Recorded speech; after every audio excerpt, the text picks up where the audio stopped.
तो आज जो हम पढ़ेंगे वो पढ़ेंगे हम national capital territory amendment act 2021।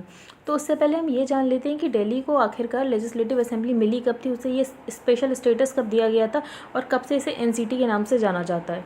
तो 69th अमेंडमेंट एक्ट 1991 में 2 आर्टिकल्स ऐड किए गए थे। पहला आर्टिकल था 239AA और दूसरा आर्टिकल था 239AB, जिसके तहत यूनियन टेरिटरी ऑफ दिल्ली को एक स्पेशल स्टेटस दिया गया। आर्टिकल 239AA ये प्रोवाइड करता है कि यूनियन टेरिटरी ऑफ दिल्ली को national capital territory of Delhi कहा जाएगा और यहाँ का जो एडमिनिस्ट्रेटर होगा उसे लेफ्टिनेंट गवर्नर कहा जाएगा। इसके अलावा लेजिस्लेटिव असेंबली भी दी गई दिल्ली की, जो कि सारे सब्जेक्ट्स पर लॉ बना सकती है जो भी स्टेट लिस्ट और कॉन्करेंट लिस्ट में फॉल करते हैं, लेकिन 3 सब्जेक्ट पर लॉज नहीं बना सकती। वो 3 सब्जेक्ट हैं पब्लिक ऑर्डर, लैंड और पुलिस। इसके अलावा दिल्ली के पास भी काउंसिल ऑफ मिनिस्टर्स होगा, लेकिन जो काउंसिल ऑफ मिनिस्टर्स होंगे उनकी स्ट्रेंथ 10% से ज़्यादा नहीं होगी। इसका मतलब यह है जो भी स्ट्रेंथ होगी असेंबली की उसके सिर्फ 10% लोग ही काउंसिल ऑफ मिनिस्टर्स का हिस्सा हो सकते हैं। लेकिन स्टेट्स के लिए ये जो लिमिट होती है वो 15% होती है, और जो 15% लिमिट है वो भी 91st अमेंडमेंट एक्ट 2003 से इम्पोज की गई थी। उससे पहले कोई लिमिट नहीं थी, काउंसिल ऑफ मिनिस्टर्स में कितने भी मिनिस्टर हो सकते थे। Article 239AB provides that the President may by order suspend the operation of any provision of Article 239AA or of all or any of the provisions of any law made in pursuance of that article। इसका मतलब ये है कि article 239AB के तहत president को ये power दी गई है कि वो आर्टिकल 239AA के कोई भी प्रोविज़न या सारे प्रोविजंस को सस्पेंड कर सकता है अपने ऑर्डर के द्वारा। तो बेसिकली हम बोल सकते हैं जो आर्टिकल 239AB है ये सिमिलर है आर्टिकल 356 जो कि प्रेसिडेंट्स रूल से डील करता है स्टेट्स में। अब हम देखते हैं अगर कोई डिफरेंस हो लेफ्टिनेंट गवर्नर और council of ministers. Council of ministers मतलब इलेक्टेड गवर्नमेंट और लेफ्टिनेंट गवर्नर के बीच में किसी भी बात पर डिफरेंस हो तो उसको कैसे डील किया जाएगा। तो अगर ऐसा कोई डिफरेंस होगा तो जो मैटर है वो प्रेसिडेंट को रेफर किया जाएगा बाय द एलजी।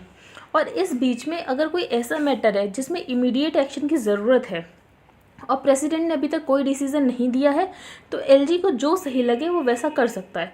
तो and pending such a decision the LG was empowered to take any decision on the matter as he deemed right। तो उसे जो सही लगे वो कर सकता है। इसके बेसिस पे एक जजमेंट था सुप्रीम कोर्ट का जो कि रिलेटेड है NCT of Delhi versus union of India. इसमें बेसिकली ये बताया था सुप्रीम कोर्ट ने कि किसकी पावर ज़्यादा होगी, लेफ्टिनेंट गवर्नर की या फिर इलेक्टेड गवर्नमेंट की। तो इसमें सुप्रीम कोर्ट ने ये वर्डिक्ट दिया था कि गवर्नमेंट कोई भी ऑब्लिगेशन में नहीं है। इसका मतलब इलेक्टेड गवर्नमेंट कोई भी ऑब्लिगेशन में नहीं है कि वो अपने हर डिसीजन पर एलजी से कंकरेंस ले, और अगर कोई भी डिफरेंस होता है तो वो डिफरेंस रिजॉल्व किया जाएगा जो इलेक्टेड गवर्नमेंट है उसे प्राइमेसी देके, ना कि एलजी को प्राइमेसी देके। तो that any difference between them should be resolve keeping the view the constitutional primacy of representative government and cooperative federalism. Cooperative federalism का मतलब है संघवाद का ढांचा, ठीक है। तो कभी भी कोऑपरेटिव फेडरलिज्म कॉम्पिटेटिव फेडरलिज्म में ना बदले, इसीलिए सुप्रीम कोर्ट ने ये डिसीजन दिया था कि हमेशा इलेक्टेड गवर्नमेंट की प्राइमेसी रहेगी। उसके बाद हम देखते हैं कि इसमें क्या क्या अमेंड किया गया 69th अमेंडमेंट एक्ट 1991 में एनसीटी अमेंडमेंट एक्ट 2021 के द्वारा। तो पहला जो अमेंडमेंट किया गया है उसमें 69th अमेंडमेंट एक्ट में बहुत सारी चीज़ें अमेंड की गई हैं जो कि हम देखते हैं।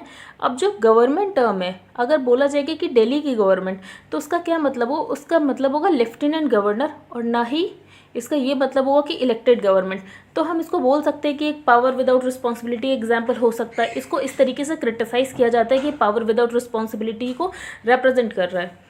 तो the amendment provides that the term government referred to in any law made by the legislative assembly will imply lieutenant governor. जो 1991 एक्ट था 69th अमेंडमेंट 1991 वो अलाउ करता था जो दिल्ली की लेजिस्लेटिव असेंबली होगी वो अपना कंडक्ट जो भी हाउस का होगा वो खुद डिसाइड कर सकती है। लेकिन अब इस अमेंडमेंट के द्वारा जो एनसीटी अमेंडमेंट एक्ट 2021 है वो ये बोलता है कि जो भी दिल्ली लेजिस्लेटिव असेंबली के डे टू डे अफेयर्स होंगे उनका सेम रूल्स रहेगा जो कि लोकसभा के रूल होते हैं। So while the 1991 Act allowed the Legislative Assembly to make rules to regulate the procedure and conduct of business in the Assembly, but the amendment provides that such rules must be consistent with the rules of procedure and conduct of business in the Lok Sabha। तो लोकसभा में जैसे business conduct होता same वैसे ही अब दिल्ली के legislative assembly में भी होगा। दिल्ली की लेजिस्लेटिव असेंबली अब खुद के अपने रूल्स नहीं बना सकती है। इसके अलावा एलजी को डिस्क्रिशनरी पावर्स दी जाती है उन सारे मैटर्स में भी जहाँ पे लेजिस्लेटिव असेंबली दिल्ली की एम्पावर्ड है मेक लॉज बनाने के लिए। मतलब पुलिस, पब्लिक ऑर्डर, लैंड में तो डिस्क्रिशनरी पावर है ही एलजी के पास। इसके अलावा जो इलेक्टेड गवर्नमेंट स्टेट लिस्ट और कॉन्करेंट लिस्ट के मैटर पे लॉ बना सकती है उसमें भी एलजी को डिस्क्रिशनरी पावर दी गई है।